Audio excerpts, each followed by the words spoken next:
Hello children, welcome back. How are you all? My name is Sonali and I hope you all are fine and in good health. And I hope you all have done revision of all the different parts of the body and our 5 sense organs. I gave you 2 worksheets yesterday for practice work. Let's solve the worksheet today.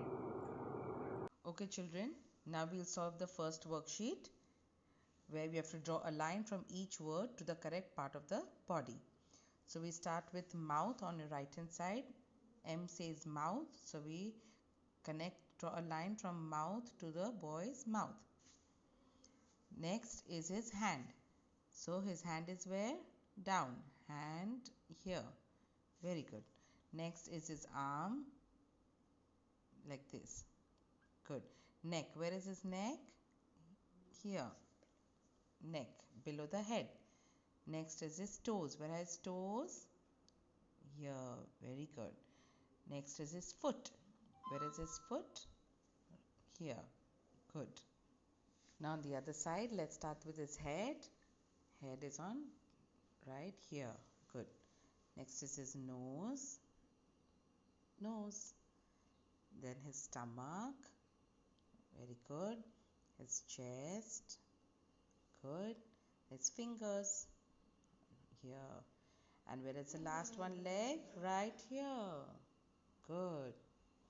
This is our first worksheet. Now for the second worksheet. 5 senses. Match the pictures to the correct senses. First we have ice cream. Let's take the ice cream to the tongue. Very good. Next is a rabbit. Rabbit, you can feel the rabbit with your skin. Good. Next is a musical instrument. Drums. You have to match it to the ears. Next is flower. You can smell lovely flowers with your nose. And last one is sun. You can see the sun with your eyes. So this is the answer to all the 5 senses of the second worksheet. Very good. I hope you all have solved the worksheet very nicely and correctly. And I continue doing revision of different body parts and do all the fun activities on our different 5 senses. I'll see you again next time soon. Take care. Bye-bye.